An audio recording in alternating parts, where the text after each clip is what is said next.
దేనిని గూర్చిన భయము నీకు వద్దు అన్నాడు. కాబట్టి ఈ మాట ఈరోజు మీరు తీసుకోండి. తీసుకుంటారా? మళ్ళీ భయంలోనే బతుకుతారా? కొంతమంది మరీ విచిత్రమైన విషయం ఏంటంటే, అసలు అది సమస్య కాదు దేవుని లెక్కలో, కానీ వీళ్ళ కళ్ళ ముందు అదేదో భయంకరంగా అనుకొని గందరగోళం అయిపోయేవాళ్ళు ఉన్నారు. వరంగల్ రోడ్లో ఒకసారి ఒక సంఘటన జరిగింది.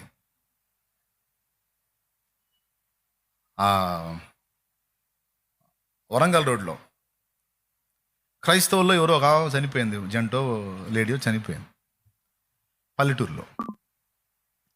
ఊళ్ళోకి వచ్చి టౌన్లోకి వచ్చి బాక్స్ చేయించుకొని వెళ్ళాల. పెట్టి చేయించుకొని రోడ్డు పక్కన నిలబడ్డారు ఇద్దరు. ఒకడు అనుకుంటా, ఒకడు అటు తీసుకొని వెళ్ళాలి. ఆ పెట్టిని తీసుకెళ్తే అక్కడ ఆ మనిషిని ఆ పెట్టిలో పెట్టి భూస్థాపన చేస్తారు. పాప ఆ రోడ్డు పక్కన పెట్టి పెట్టుకొని లారీలు ఆపుతున్నాడు. ఒకడు ఆపట్ల. పెట్టి చూసి ఎవడు ఆపట్ల. మరి ఎవరు ఆపుతారు? ఎవరికైనా భయం ఏదా? సరే ఎవరికో మొత్తానికి ఎవరు లారీ ఒకడు ఆపాడు. వెనక లారీ ఓపెన్ ఉంటుంది కదా, దానిలో పెట్టేసుకున్నాడు. అబ్బాయి వెనకే నిలబడాలా, లోపల క్యాబిన్లో ఖాళీ లేదు, అందరూ ఫుల్ అయి ఉన్నారా?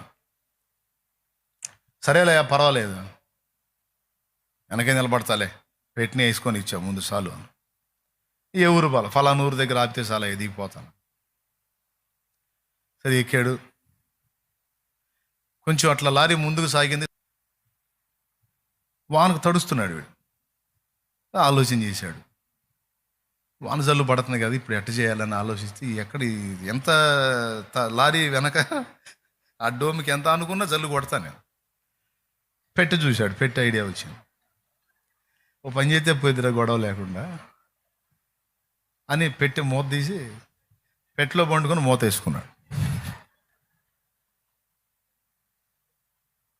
ఇక కదలకుండా ఎచ్చగా వండుకున్నాడు. వాన పడుతుంది, ప్రశాంతం పడినాడు.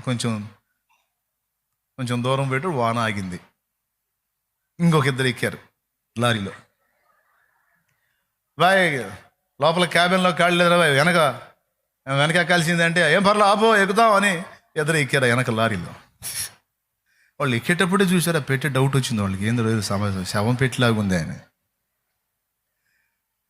ఎక్కేటప్పుడే అనుమానంగా చూశారు వాళ్ళు. ఇక వాళ్ళు ఎక్కి దానిలో నిలబడ్డ కాడ నుంచి చుట్టుపక్కల ఎటు చూడట్ల వాళ్ళు. ఆ పెట్టి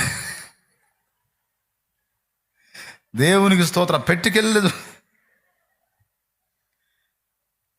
ఒకటి ఇంకోటితో అంటాడు, ఆడ మడిసా మగం మడిసా. మరి ఒకటంట అసలు పెట్టిలో ఉన్నారంట మడిసి. అరే లేకపోవటం ఏంది, అతను బరువుగా ఉంటే ఇంతను ఎత్తెత్తేస్తున్నా పెట్టి కదలకపోతుంటే. నిజమే, ఖాళీ పెట్టి ఎగిరెగిరి పడిద్దిగా. మనిషిని పెట్టినట్టే ఉండారు మొత్తానికి లోపల. ఇంత బరువు అంటే మగ మనిషి అయి ఉంటాడు. ఆడవాళ్ళు మాత్రం బరువు ఉంటారు. ఆడవాళ్ళు ఈ వీళ్ళ వ్యవహారం అంతా దాని మీద నడుస్తుంది, పెట్టి వ్యవహారం మీద నడుస్తుంది. దానికి వెళ్ళే చూస్తున్నారు కలవరంగా.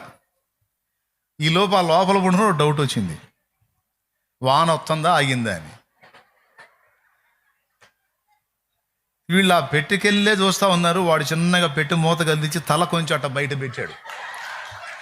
అటు తల లేవటం కనపడింది. ఇక ఆ లారీ డోమ్కేసి బాదరు బెయ్యమని బాతే వాడు సడన్ బ్రేక్ వేసాడు. సడన్ బ్రేక్ వేసాడో లేదో, ఇక ఆంచున అటుపడ్డాడు అటు దూకాడు, ఇటుపడ్డాడు ఇటు దూకాడు. వీళ్ళిద్దరు దూకి ఆ పొలాల కట్టబట్టి పరిగెత్తుతుంటే లారీలో ఉన్న వాళ్ళందరూ దూకారు.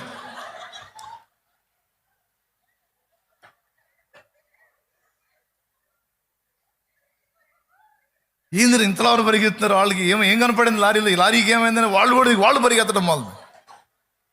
పొలాలకు అడ్డం పడి పరిగెత్తారు. పాపం కాక కంపలు కూర్చుకున్నాయి. ఎన్ని తిప్పలు పడ్డ మొత్తానికి పొలాలు.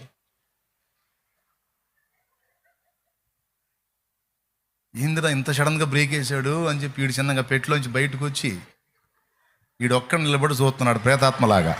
అలానే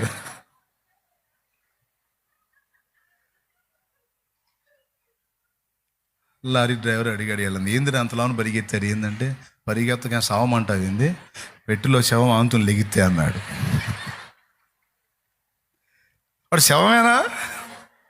ఆ లోపల ఉంది శవమేనా? శవాన్ని ఎక్కించుకున్నాను రా, నేను మనిషిని ఎక్కించుకున్నాను, ఖాళీ పెట్టేది అని. ఖాళీ పెట్టేది ఖాళీ పెట్టి ఆమెతో పెట్టిలో శవం ఉంటే. అప్పుడు వాడికి ఐడియా వచ్చింది డ్రైవర్కి. ఈడేమో ఆ లారీ మీద ఉండి పిలుస్తున్నాడు, రండి రా రండి రా రండి రా.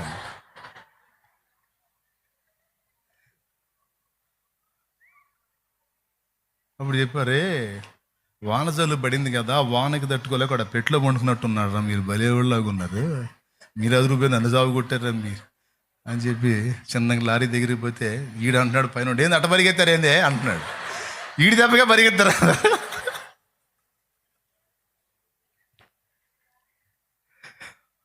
ఇప్పుడు అది సమస్యనా? అసలు సమస్యగా దానికి అంత కలవరం. ఇది మనిషి బతుకు. కొంతమంది అనవసరపు విషయాలకి ఊహించుకొని గందరగోళం అయిపోయి, ఇప్పుడు ఊహన బట్టే వాళ్ళు పరిగెత్తింది. వాస్తవం అదేనా? శవం అయితే లేచిద్దే, మరి లేచాడంటే మనిషిగా. కొన్నిసార్లు అనవసరపు విషయాలను ఊహించుకొని, రేపటిని భవిష్యత్తుని వికృతంగా ఊహించుకొని, అయ్యో ఇప్పటికే నా పరిస్థితి ఇలా అయిపోయింది, ఇంకా భవిష్యత్తు ఇంకా దారుణంగా ఉంటుందని ఆత్మహత్యలు చేసుకునే వాళ్ళు ఉన్నారండి. రేపటి రూపం నీకు తెలుసా? ఇప్పటిదాకా విషాదంతో నడిచిన నీ చరిత్ర రేపు ఒక మలుపు తిరగబోతుందేమో దేవుని కృపతో. రాబోతున్న దినములు నీకు ఆశీర్వాదకరమైన మలుపులు కలిగిన దినములు కాబోతున్నాయేమో. దేవుడు ఏ కార్యాలు చేయబోతున్నాడో నీకోసం. ఆత్మీయ జీవితంలో ఓడిపోతాను, ఇన్నాళ్ళు ఓడిపోతాడు. రాబోతున్న రేపు నీవు విజయ పథంలో నడిపించబడబోతున్నావేమో. కాదని ఎవడు చెప్పగలడు? రేపటి రూపాన్ని వికృతంగా ఊహించుకొని వాళ్ళు కానీ పెట్టెలో శవం ఉందని ఎగిరి దూకి సావుపోయినట్టు చేసుకుంటే ఎట్లండి? ఊహలు ఏదో పిచ్చి పిచ్చి ఊహలన్నీ ఊహించుకొని, సరే ఊహలు ఊహించుకో, కానీ దరిద్ర ఊహలు కాదు. ఈ రోజు వరకు కష్టాలే, రేపటి నుంచి బాగుంటుందని ఊహించుకో. దేవుణ్ణి బట్టి రేపు దేవుడు కార్యం చేస్తాడని ఊహించుకో. రేపటికి నిరీక్షణ ఉందని ఊహించుకో. శుభకరమైన ఊహలు రాని, యేసయ్యను బట్టి ఆశీర్వాదకరమైన ఆలోచనలు రాని, యేసయ్యను బట్టి ఆశీర్వాదకరమైన జీవితాన్ని భవిష్యత్తును ఊహించు. ఆత్మీయ జీవితంలో కూడా నేను జయిస్తాననేదే విశ్వసించు. అది కదా రావాల్సిందే. సైతాను గాడు వికృతమైన ఆలోచనలు తెస్తే అవి నిజమని, ఆ ఊహలు నిజమని భ్రమించి రేపటి రూపాన్ని వికృతంగా ఊహించుకొని ఈరోజే ప్రాణాలు తీసుకుంటున్న అమాయకులు ఎంతమందికి అర్థమైంది నేను చెప్పింది? అట్లా చేయొద్దని చెప్తున్నాను నేను. మనం దేవుని యందు విశ్వాసం ఉంచాం, ఆయన రక్తంలో కడగబడ్డాం, జన్మ కర్మ పాపాల నుంచి విడుదల పొందాం. మనకు ఒక్కడే దేవుడు ఉన్నాడు. ఎవ్వరూ ఇంకా మనల్ని నమ్మిని మొక్కిన వాళ్ళు ఎవరు మన కోసం ప్రాణం పెట్టలా. యేసయ్య మన కోసం ప్రాణం పెట్టి తిరిగి లేచి, నా ప్రాణం కంటే ఎక్కువగా నిన్ను ప్రేమిస్తున్నాను, నేను నిన్ను మరచిపోనని మనకి ఘంటాపదంగా వాగ్దానం ఇస్తుంది. అప్పుడు డౌట్ ఏందండి ఇంకా?